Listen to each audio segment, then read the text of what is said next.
Time हो रहा है 10:51। ये निफ्टी का चार्ट है। बैंक निफ्टी में तो एक लॉस ऑलरेडी बुक कर चुके हैं, करीब कितना 948 का। मैं प्लान कर रहा हूँ कि अगर मुझे मौका मिलता है या फिर एंट्री पॉइंट मिलता है तो एक ये निफ्टी में भी एक ऑर्डर प्लेस कर सकते हैं। क्यों मैं प्लान कर रहा हूँ बाइंग का। अगर आप देखोगे या जहाँ से मार्केट चलना स्टार्ट हुआ यानी ये लेवल से, वैसे तो ये भी है पर इसको फिलहाल के लिए क्योंकि आप ये वाला पकड़ो, ये ज़्यादा बेटर रहेगा।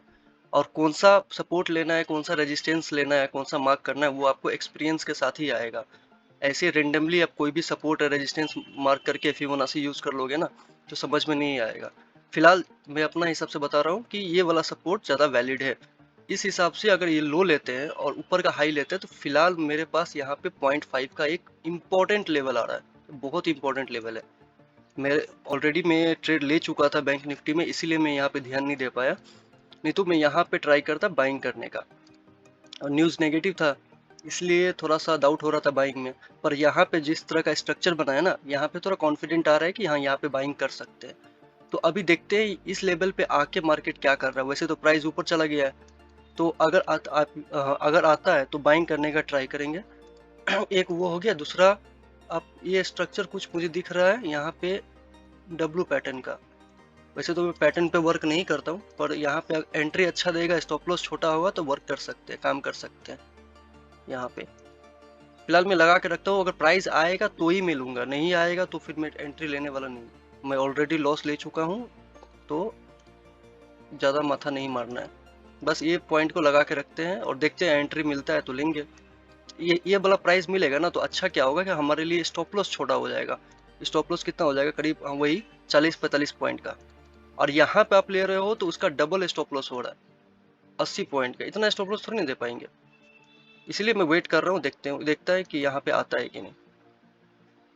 पर हाँ, मेरा सबसे इम्पोर्टेंट लेवल मैं 0.5 को देख के यहाँ पे एनालाइज कर रहा हूँ। हाँ, ये 0.5 है ना, ये 0.5 को देख के मैं वेट कर रहा हूँ कि बाइंग का प्लानिंग कर रहा हूँ। सिर्फ ये डब्लू पैटर्न को देख के नहीं, डब्लू पैटर्न ऐसे भी सब वर्क नहीं करता है, बहुत कम ही वर्क करता है, मतलब वर्क करता है बहुत कम वर्क करता है।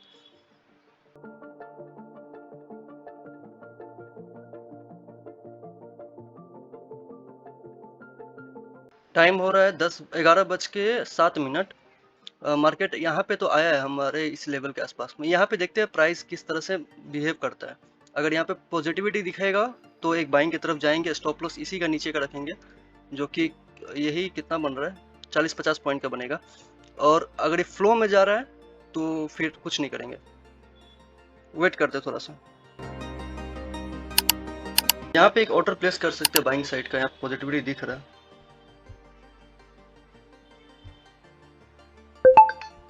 मैंने ऑर्डर प्लेस किया है बाइंग साइड के लिए यहाँ पे, क्योंकि यहाँ से स्टॉप लॉस अच्छा बन रहा है। थोड़ा सा तो बड़ा हो रहा है लेकिन ठीक है, 60 पॉइंट का स्टॉप लॉस बन रहा है। टारगेट भी इतना लेंगे 1:1 का कम से कम। थोड़ा सा ड्राइव होने देते हैं, उसके बाद देखते हैं क्या करते हैं। यहाँ पे अगर रुक गया तो ज़्यादा अच्छा है, अगर यही फ्लो में गिर रहा है तो फिर स्टॉप लॉस तो लेना पड़ेगा आज भी। दोनों ट्रेड में फिर स्टॉप लॉस लेना पड़ेगा।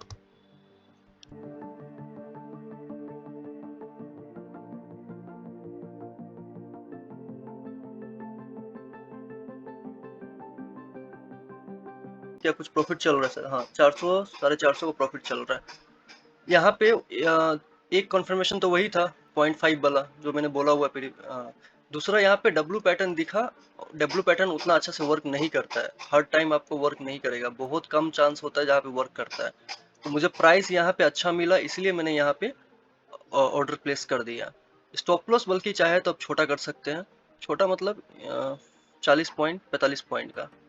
पर जब तक आप ट्रेड में हो कभी भी आपके अगेंस्ट जा सकता है ट्रेड।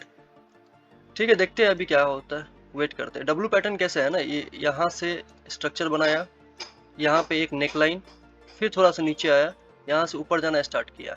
इसको रिट्रेसमेंट बोलता है। ये जो जगह पे हुआ है ना, जहाँ पे मैंने रिट्रेसमेंट पे एंट्री लिया है, अब यहाँ से मार्केट चाहे तो कंटिन्यू ऊपर जा सकता है, ये एक स्ट्रक्चर होता है। और नहीं तो अगर फॉल करना होता, अभी मेरे हिसाब से अगर फॉल करने होता तो यही कैंडल कंटिन्यू फॉल कर सकता था। बट यहाँ पे एक एंट्री पॉइंट दिया मुझे, इसलिए मैंने एंट्री कर लिया था। अभी वेट करते हैं, देखते हैं क्या करते हैं।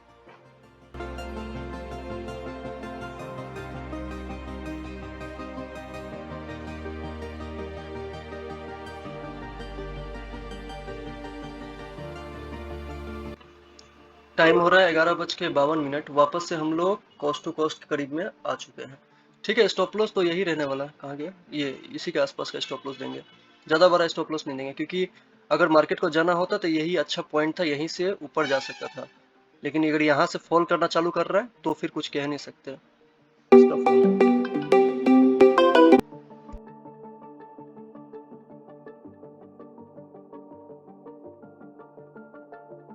वापस से ये नीचे आना ट्राई कर रहा है, तो क्या इसको निकाल सकते हैं? ऑलरेडी एक तो लॉस हो चुका है, तो इसको ना क्या कर सकते हैं,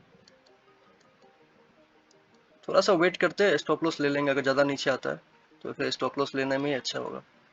हालांकि मार्केट अभी है ऊपर जाने के लिए भी कंफर्टेबल है, ऊपर जा सकता है, बट एक्सपेक्ट नहीं कर सकते। अगर नीचे आ रहा है तो स्टॉप लॉस अगर दे रहा है तो स्टॉप लॉस ले लेना ज़्यादा अच्छा रहेगा। अभी थोड़ा सा वेट करते, देखते हैं क्या किस तरह से रिएक्ट करता है। इसी के नीचे स्टॉप लॉस ले लेंगे, ज़्यादा बड़ा नहीं, 30-40 पॉइंट का।